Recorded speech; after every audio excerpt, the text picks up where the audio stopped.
e vamos conversar um pouco, né, sobre essa proposta que nos foi trazida, essa proposta temática. Quem é Jesus para mim? Quem é Jesus para nós todos?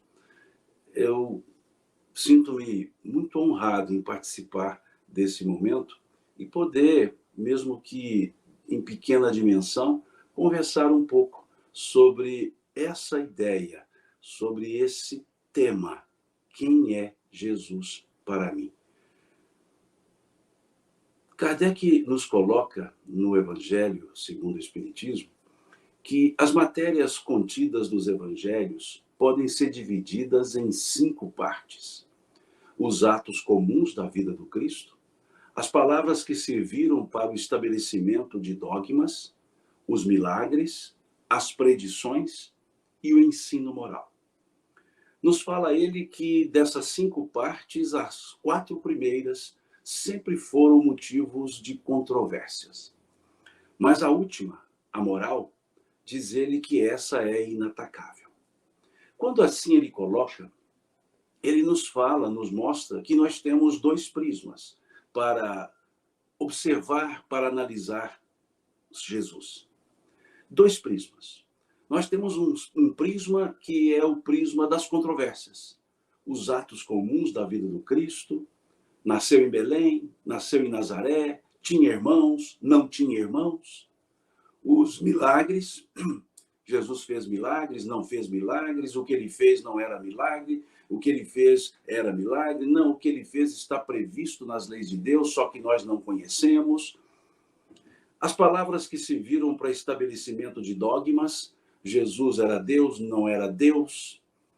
As predições, se Jesus previu ou não previu o final dos tempos. Tudo isso é motivo de controvérsia. É analisar por um prisma puro e simples da historiografia controversa. E nós temos um segundo prisma, um segundo olhar, que é observar, que é analisar, conhecer Jesus pelos seus ensinos, pela moral. A moral do Cristo, ela não é moralista. A moral do Cristo é moralizante. Por que eu digo isso? Porque a moral do Cristo, ela nos leva a refletir sobre nós mesmos. Os ensinos do Cristo nos levam a pensar sobre a nossa existência. Nos leva a pensar sobre o viver. Por isso, ela é moralizante. Porque o aspecto moral, ele nunca pode ser imposto.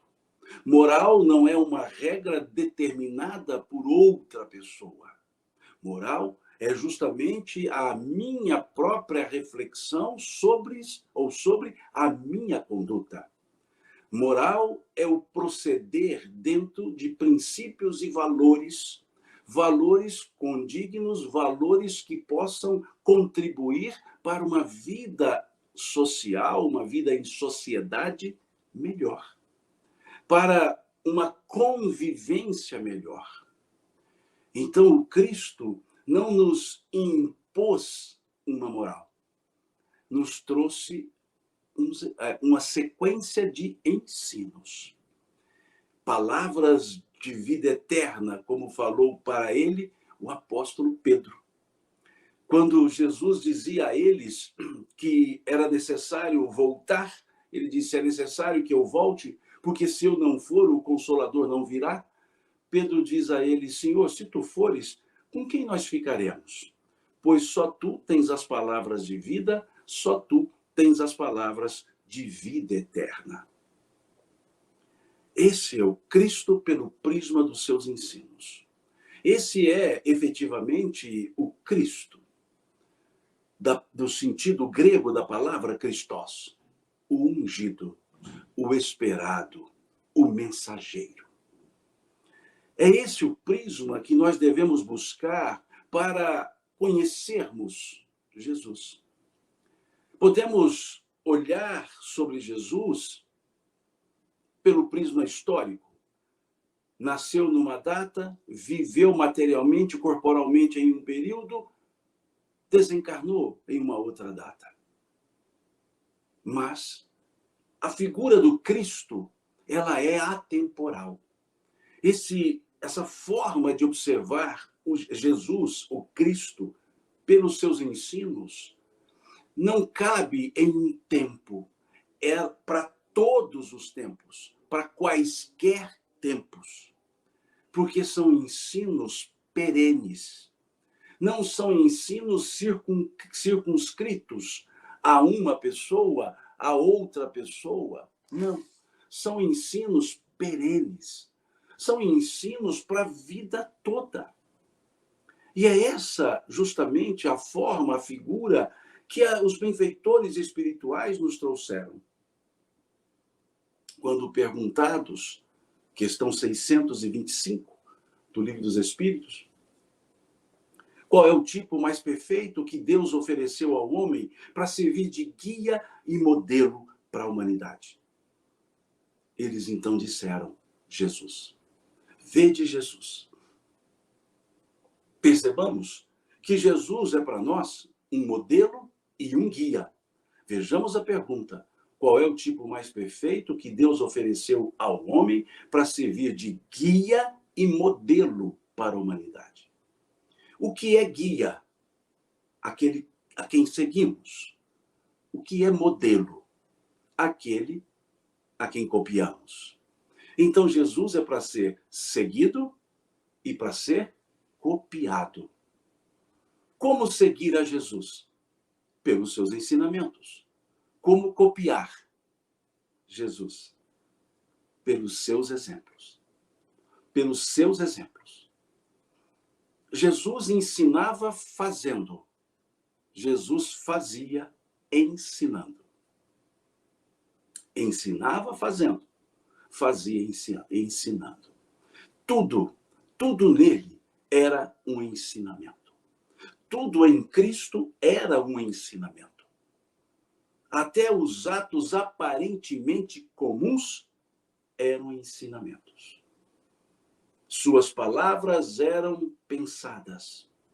Toda a sua fala era construída com o propósito de nos ensinar. Não tinha palavras soltas. Por isso, quando lemos os evangelhos, nós precisamos dar valor às palavras que lá estão. Porque foram as palavras proferidas pelo Cristo com o propósito de nos ensinar.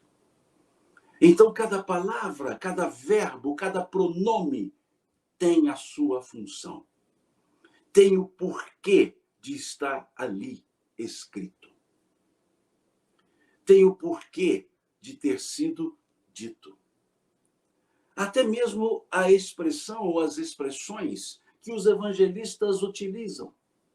Por exemplo, quando observamos o Evangelho de Mateus, no capítulo 5, quando ele vai escrever sobre o que Jesus nos falou no Sermão do Monte, nós vemos Mateus começando dizendo assim: e Jesus abriu a boca e começou a falar, começou a dizer. É óbvio que para eu falar, no sentido vocálico, eu preciso abrir a boca. Mas na frase do evangelista não é uma redundância. Não é uma redundância. Por quê? Porque ele quis dizer que Jesus abriu a boca e falou. E esse abrir a boca, o próprio Cristo havia dito que a boca fala daquilo que o coração está cheio. A boca fala daquilo que o coração está cheio. Então, o evangelista, ao escrever Jesus abrindo a boca, ele estava dizendo, falaria daquilo que o coração do Cristo estava cheio, daquilo que o coração do Cristo continha. Por isso, as palavras do Cristo eram amorosas. Por isso, os ensinos do Cristo eram profundos. Porque saía de um coração amoroso, saía de um ser perfeito, de um ser cuja história não foi capaz de abarcá-lo. Ele veio e dividiu a história em antes de Cristo e depois de Cristo. E até mesmo os materialistas dividem a história dizendo antes da era comum, depois da era comum. Mostrando-nos então que Jesus era comum no aspecto de esteve entre nós, mas foi extraordinário no aspecto de abrir a história para criar um divisor, para criar um marco, como que a nos dizer que antes da sua chegada, a humanidade tinha um conceito. E depois da sua chegada, com os seus ensinos, a humanidade pôde se abrir para um novo conceito. É o que Jesus quis dizer quando ele nos falou: eu não vim destruir a lei, mas dar-lhe o seu verdadeiro cumprimento. É como se ele dissesse que a lei do Cristo, ou melhor dizendo, a lei de Deus já estava conosco. E sim, desde que nascemos, nós temos a lei de Deus inscrita na nossa consciência, como falam os benfeitores espirituais na questão 621 do Livro dos Espíritos. Onde está escrita a lei de Deus? Na consciência. Na consciência. Então, desde que nascemos, nós trazemos, desde que fomos criados, nós trazemos a lei de Deus inscrita na nossa consciência. Talvez não tenhamos consciência da nossa própria consciência, mas trazemos sim. Então, a humanidade sempre teve a lei de Deus. E em cada local, em cada época, revelada por reveladores, por pessoas que traziam os seus ensinos.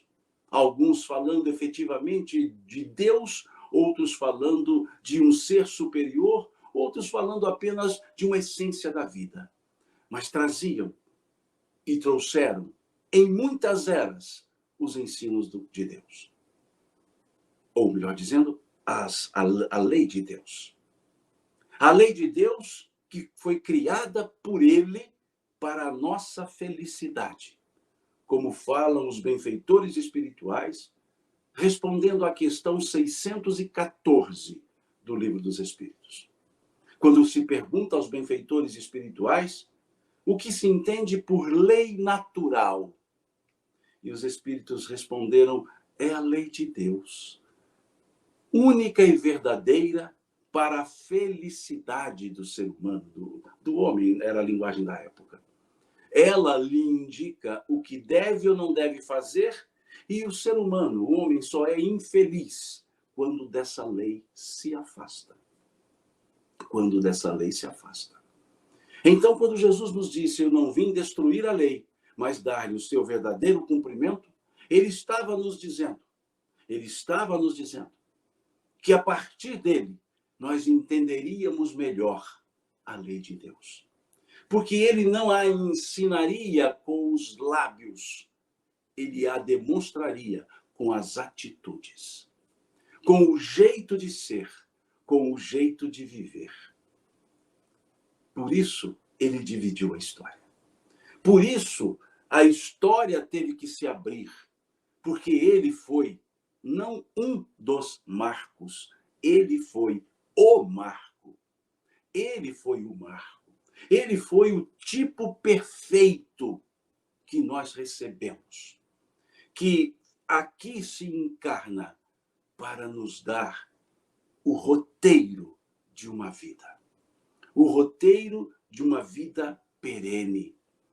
Jesus veio nos mostrar que a vida é perene. Veio nos dizer que há um outro mundo. Veio nos falar que essas leis de Deus aplicam-se nesse mundo material, mas também no mundo espiritual.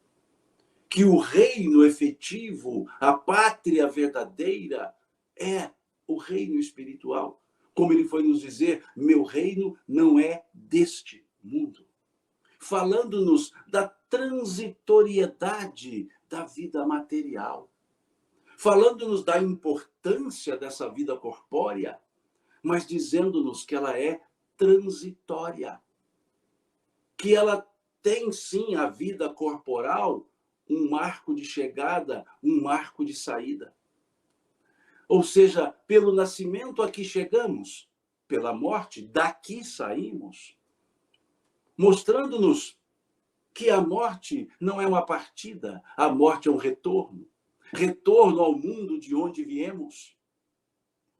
veio nos falar dessa felicidade que podemos ter comungando-nos da lei de Deus. Então, por isso Jesus foi o marco, dividindo a história em antes dele e depois dele. E eu acho muito interessante, porque os historiadores materialistas, os historiadores também não cristãos, ao colocar a ideia de antes da Era Comum e depois da Era Comum, reconhecem que houve um marco, sim, que não quiseram chamar de antes de Cristo, depois de Cristo, mas ao dizerem antes da Era Comum, depois da Era Comum, reconhece o marco. E o marco são os ensinos que ele nos deixou. O marco, o divisor de águas que nós precisamos entender. E se nós observarmos bem, todas as nossas dúvidas existenciais, nós encontramos respostas nos ensinos de Jesus. Para os momentos de alegria, nós temos os ensinos de Jesus que nos falam da felicidade que vai além da alegria. Nos momentos de angústia, nós temos as falas de Jesus que nos mostra a perseverança. Nos momentos de tristeza, nós temos as falas de Jesus que nos mostram o aconchego. Nos momentos de insegurança, nós temos os ensinos de Jesus que nos falam do caminho seguro a seguir. Nos falam do abrigo que ele nos oferece. Então, para todos os momentos da nossa existência, nós podemos encontrar nos ensinos do Cristo o roteiro para uma vida melhor. Ele não nos obrigou a segui-lo? Não. Ele nos convidou a segui-lo. Quando ele nos disse, vinde a mim. Quando ele nos disse, aquele que quiser vir após mim. Vejamos o verbo, aquele que quiser vir após mim. Aquele que quiser. É um convite. Ele não nos obrigou e ele não nos obriga. Ele apenas nos convida. Aquele que quiser vir após mim. Mas ele nos dá roteiros nesse convite. Ele diz, renuncie-se a si mesmo.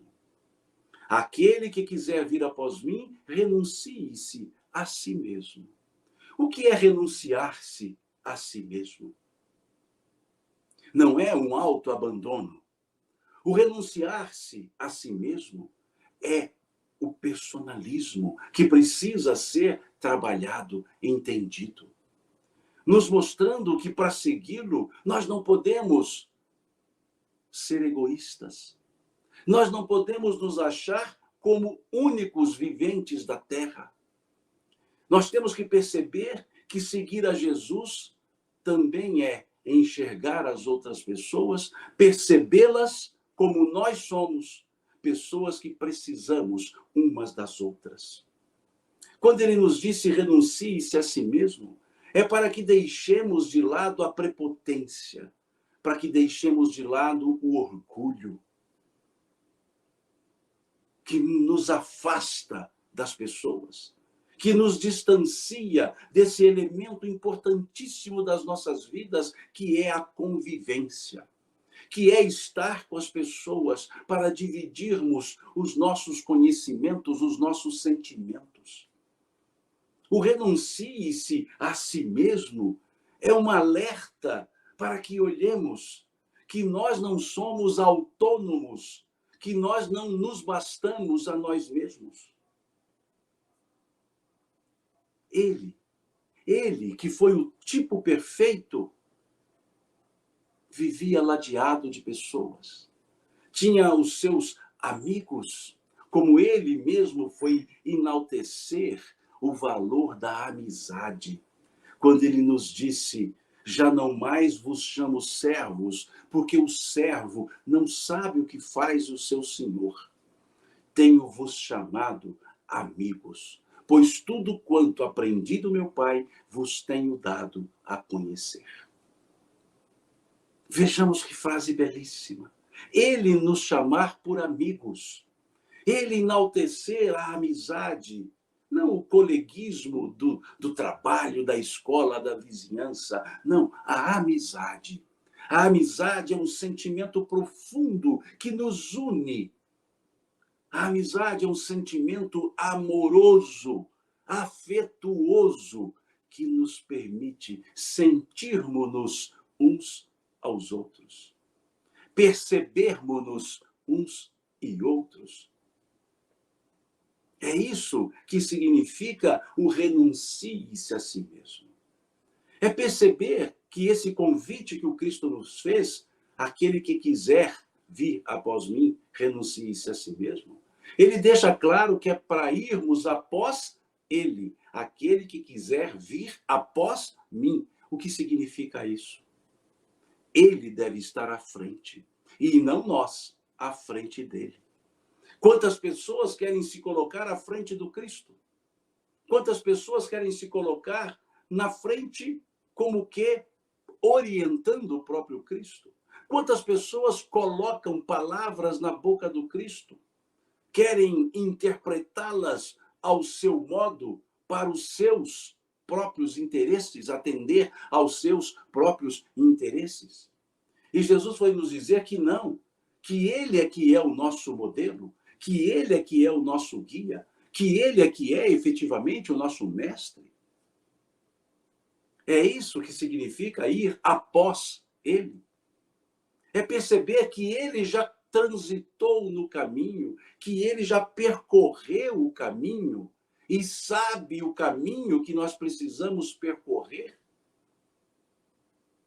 É mostrar que ele está à nossa frente como que aquele que abre os caminhos, aquele que direciona-nos nos nossos roteiros, nas nossas ações.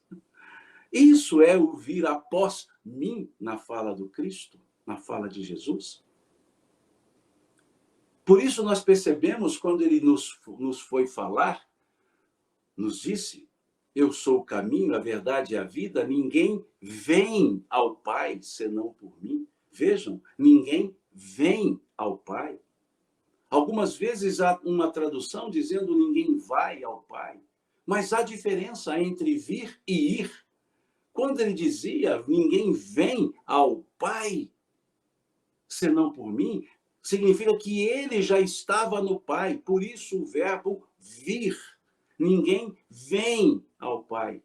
Se ele tivesse dito ninguém vai ao Pai, é porque ele não estava com o Pai, ele estava aqui longe e pedindo que fôssemos e ele ficaria. Mas justamente por ter dito ninguém vem ao Pai senão por mim, é porque ele já estava na frente, ele já havia chegado ao Pai, ele já conhecia o caminho, ele estava dizendo venha, como aquele pai e aquela mãe cujos filhos estão começando a aprender a andar, e eles ficam à frente dizendo venha. E a criança, olhando que eles estão ali, sabe que pode chegar até lá e caminha. Mesmo tropegamente, porque está ainda aprendendo a andar. Mesmo que de maneira trôpega, vacilante, insegura, ela vai, porque percebe, porque vê que ali na frente está a mãe, está o pai de braços abertos para abraçá-la, para aconchegá-la, para segurá-la. Então, quando Cristo dizia, vem, ninguém vem ao Pai senão por mim, é como se ele dissesse que nós estávamos aprendendo a caminhar, mas que podíamos tropegamente andar em direção a ele. Porque ele estava lá na frente já aguardando-nos. Por isso ele sempre nos convida. Por isso ele está à frente. Ninguém vem ao Pai senão por mim. Senão por mim quem? Os seus ensinamentos.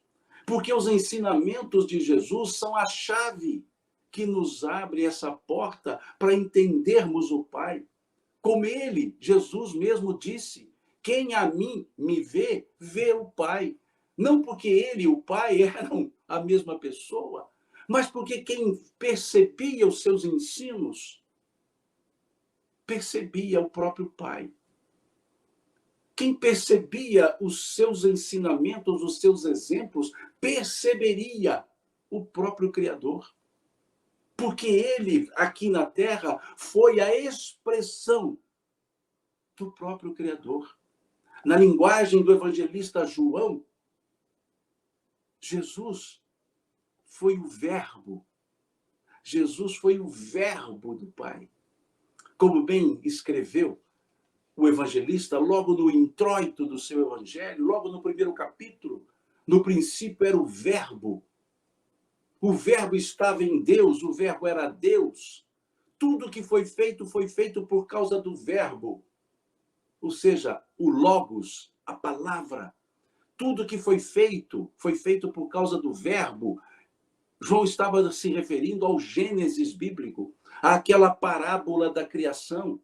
Porque toda a criação, na parábola da criação, foi precedida da expressão "e Deus disse". E Deus disse: haja luz. E Deus disse: separe as águas. E Deus disse: cresçam as plantas. E Deus disse: façamos o homem a sua imagem, a nossa imagem, nossa semelhança. E Deus disse, ou seja, falando-nos da palavra. A palavra que cria, a palavra que soergue, a palavra que levanta, a palavra que clareia. A palavra que dissipa as sombras. E o evangelista foi dizer que esse verbo se fez carne. Ou seja, a palavra, a lei de Deus encarna-se. Não é o Deus que encarna, a palavra encarna-se. E essa palavra encarna-se em Jesus. Porque ele trouxe o ensino de Deus. Ele trouxe a palavra de Deus. Ele trouxe a palavra que nos levantou, a palavra que nos direcionou. Por isso, é o Verbo encarnado, não é o Deus encarnado, é o Verbo, é toda a lei de Deus que Jesus sabiamente resumiu toda essa lei de Deus em uma só palavra. Tamanha a sua envergadura, tamanha a sua evolução, que ele pôde pegar todas aquelas leis, humanas até, e resumi-las em uma só palavra: amor. Amor. Ele foi dizer: amar a Deus, amar ao próximo, e ele disse: desses dois mandamentos dependem toda a lei de Deus e os profetas. Fala as palavras do próprio Cristo, nos falando isso, que se não soubéssemos em detalhes as leis, se nós soubéssemos o que é o amor, nós estaríamos vivendo a lei de Deus. Se nós entendêssemos o que é amar, nós estaríamos vivenciando a lei de Deus. Por isso, ele é o amor que se encarna. Por isso, ele foi nos ensinar que esse é o verdadeiro mandamento. E ele, sabiamente, já quase que se despedindo dos seus companheiros, ele foi dizer: um novo mandamento eu vos dou. Um novo mandamento eu vos dou. Que vos ameis uns aos outros como eu vos tenho amado.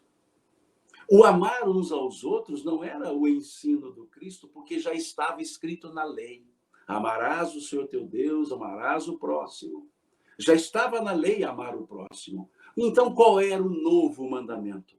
Que esse amar ao próximo fosse como ele havia nos amado. Um novo mandamento eu vos dou, que vos ameis uns aos outros, como eu vos tenho amado.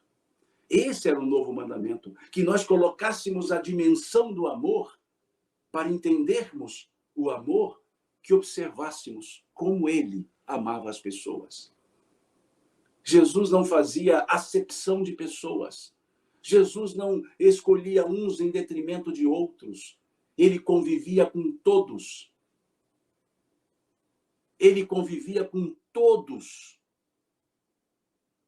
Para ele, as pessoas eram todas irmãs, filhas do mesmo pai, da mesma origem. Não fazia acepção de povos. Quando estava em casa de Simão, de Pedro, com várias pessoas ladeando-o, chega-lhe um dizendo: Senhor, tua mãe e teus irmãos estão lá fora. E ele pergunta: quem é minha mãe, quem são meus irmãos? Obviamente, uma pergunta retórica. Então ele diz, ele mesmo responde: todo aquele que faz a vontade do Pai que está nos céus é minha mãe, são meus irmãos. Ele não rebaixou a família ao nível dos estranhos, ele elevou os estranhos ao nível da família. Elevou os estranhos ao nível da família, como a dizer, todos formamos uma família só. É isso que significa o amor que o Cristo nos amou.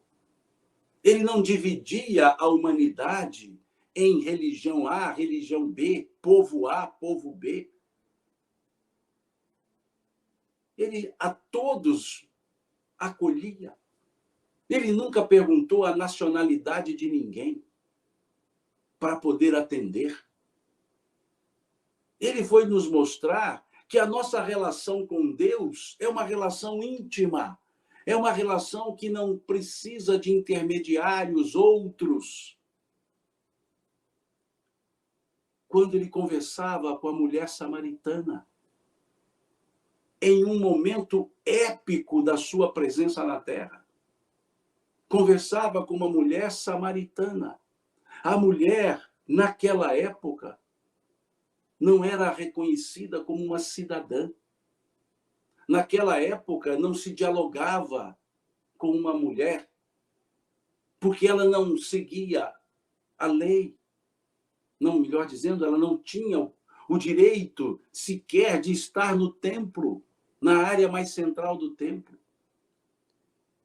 Samaritana, um povo que era repudiado pelos judeus da Judéia, um povo não querido, porque era visto, o povo samaritano, era visto como se fosse um povo que desrespeitasse os costumes, por eles terem se unido no período persa, se unido e trazido ensinamentos, misturando-os à cultura judaica. Mas todos eles eram hebreus. Os judeus eram hebreus, os samaritanos eram hebreus, os galileus eram hebreus, os nazireus eram hebreus, os zelotes eram hebreus, os essênios eram hebreus. Mas dividiam-se. E Jesus ali conversa com essa pessoa, com esse ser humano, e diz a essa pessoa: chegará o dia em que não mais adorareis ao meu Pai no monte ou no templo. Por que ele disse isso? Porque os samaritanos entendiam que a adoração a Deus se fazia no Monte Gerizim. E os judeus entendiam que a adoração a Deus se fazia no Monte Sião, que era onde estava construído o templo. Então a adoração a Deus era no templo, lá no Monte Sião. E os samaritanos diziam que não, era no Monte Gerizim. Por isso Jesus dizia à samaritana: chegará o dia em que adorareis o meu Pai, não mais no monte, nem no templo. Pois o Pai é espírito, e importa que os que o adoram, o adorem em espírito e verdade. Nos mostrando que Deus não está em lugar determinado, que Deus está em todos os lugares onde estivermos. Que Deus está no local mais profundo da nossa existência, dentro de nós mesmos, na nossa consciência. É isso que é o amor do Cristo, o amor sem acepções, o amor sem distinções, o amor sem exigências. Então, aquele convite é muito importante. Aquele que quiser vir após mim, renuncie-se a si mesmo. Pegue a sua cruz a cada dia e me siga. Pegue a sua cruz a cada dia. Mostrando-nos que, embora seguindo a Jesus, nós não seríamos privilegiados. Embora seguindo a Jesus, nós não ficaríamos isentos das nossas próprias responsabilidades. Como ele mesmo nos disse, aquilo que o homem semear, isso sim, ele colherá. Não colhem-se figos de abrolhos, disse ele. Mostrando-nos que segui-lo é um roteiro, mas que não nos isenta de responsabilidades pessoais, responsabilidades pelas coisas que fazemos.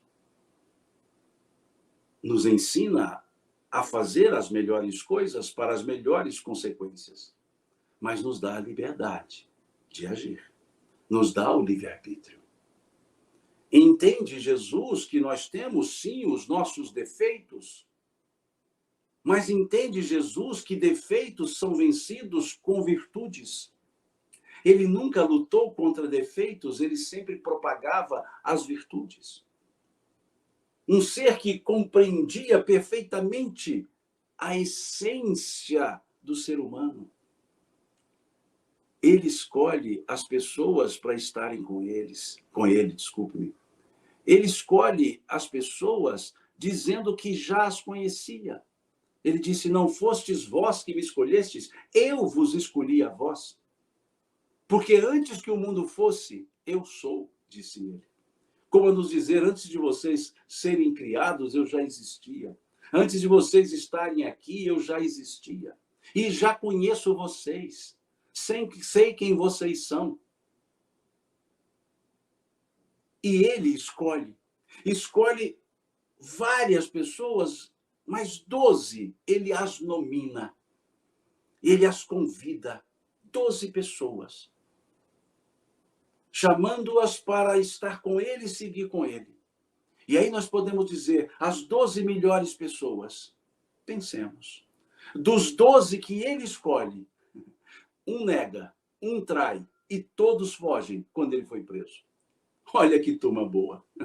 Um nega, um foge, um trai e todos fogem quando ele foi preso. Ele escolheu as pessoas comuns. Ele escolheu as pessoas comuns para dizer a nós mesmos que mesmo pessoas comuns podem fazer coisas extraordinárias. Podemos dizer que ele escolheu 12 pessoas extraordinariamente comuns.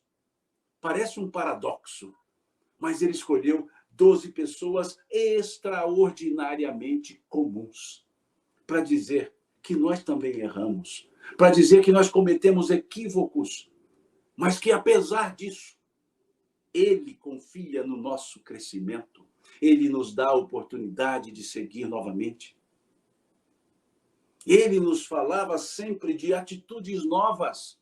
Quando ele dizia, vai, não tornes a errar, vai, não peques mais, ele estava dizendo, o seu passado está certo, já foi feito, mas cuide do seu futuro. Se você errou até aqui, não erre daqui para frente. Recomece. Então, ele significava, os seus ensinos, o recomeço. Para nos dizer que somos comuns, que cometemos os nossos equívocos, mas que podemos recomeçar. Se cairmos, nós podemos levantar.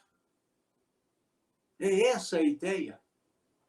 Tem até uma música, uma musiquinha, eu digo assim, que é muito cantada com as crianças, nas aulinhas de evangelização.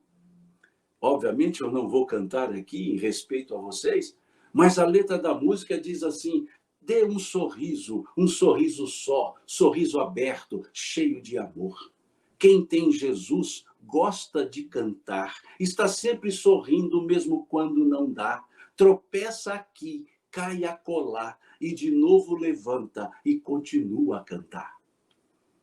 É esse o convite para dizer, pegue a sua cruz a cada dia, não é a cruz da vida inteira, pegue a sua cruz a cada dia e me siga, diz ele, ou disse ele, e me siga. Vejamos que sonoridade teria essas palavras. Imaginemos ouvi-las diretamente dele. Aquele que quiser vir após mim, renuncie-se a si mesmo, pega a sua cruz a cada dia e me siga. Esse finalzinho da frase, e me siga, Eu creio que isso, sendo ouvido diretamente, dá-nos um refrigério, dá-nos uma tranquilidade, uma serenidade, para dizermos: nem tudo está bem, mas tudo está certo. É isso que significa o Cristo. É isso que significa Jesus. A oportunidade, o recomeço.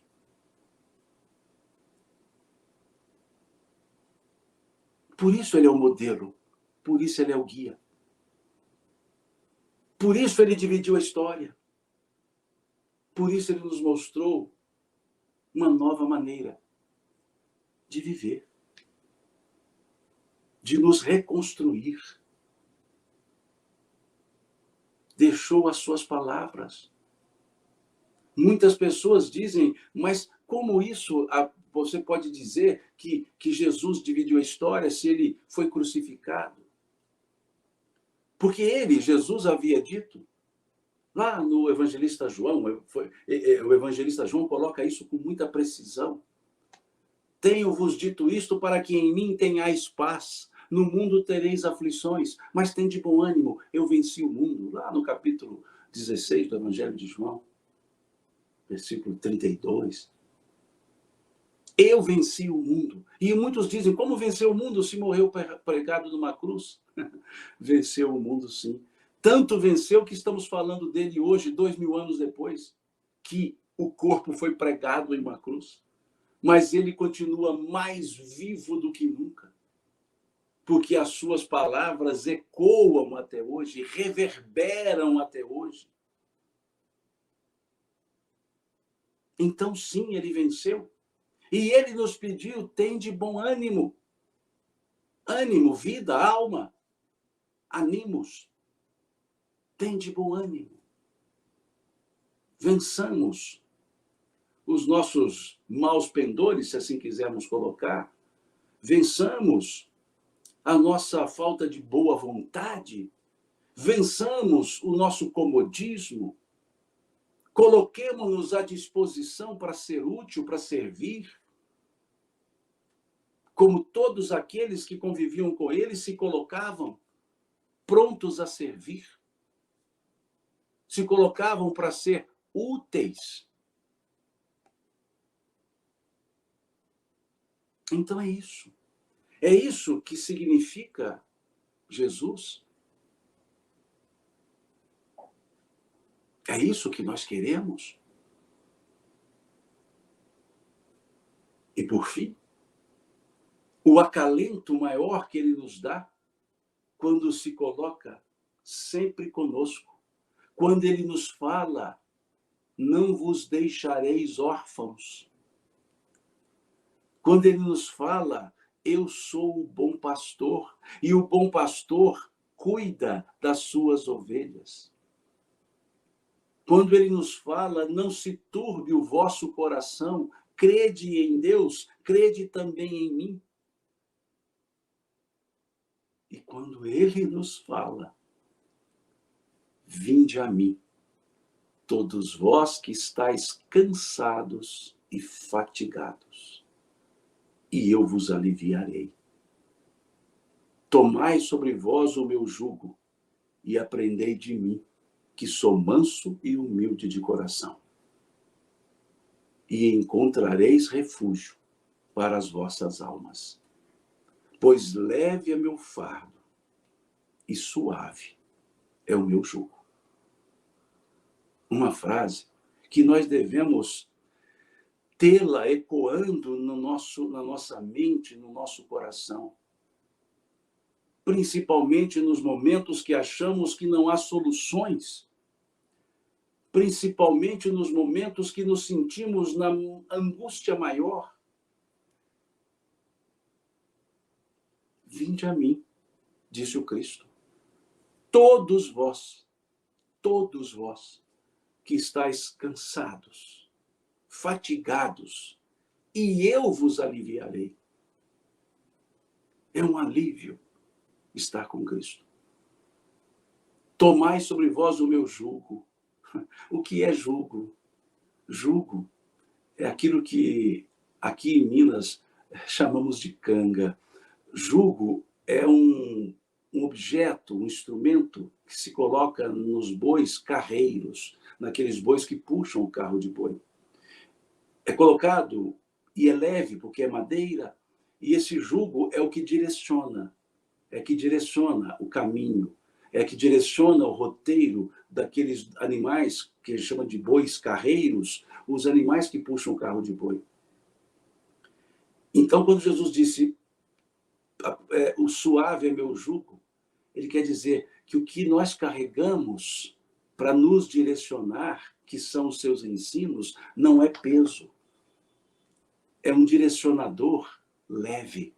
Então, por isso ele dizer, tomai sobre vós o meu jugo e aprendei de mim, que sou manso e humilde de coração, e encontrareis refúgio para as vossas almas. Porque leve é o meu fardo, diz ele, e suave é o meu jugo. Suave é o meu jugo. Então esse é o Cristo. Como disse no início, quem sou eu para falar do Cristo? Quem sou eu, desse tamanho ínfimo que sou, falar de um ser cujo tamanho nós desconhecemos? Eu não tenho envergadura para poder abarcar o que é o Cristo. Eu não tenho o tamanho para poder compreender uma mínima parte, mas aquele pouquinho que a gente consegue compreender é muito para as nossas vidas.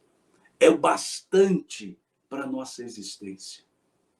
Abramos-nos e respondamos a essa pergunta que puseram aqui para mim como título: o que significa Jesus para mim? Que cada um responda. E é uma resposta que não é para verbalização, é uma resposta para introspecção. É uma resposta a uma pergunta que nós devemos fazer para nós mesmos. E essa resposta é somente para nós. Essa resposta é somente para nós. O que significa Jesus para mim? Agradeço às amigas, ao convite para participar aqui desse momento, desse grupo espírita virtual, desse grupo espírita que traz esse espírito da própria essência de Deus, estar em todos os lugares. Porque quando vemos um centro espírita que é virtual, significa que é um centro espírita que está em todos os lugares que as pessoas quiserem acessar. Como está a palavra, o ensino do Cristo, em todos os lugares, para quem quiser acessar.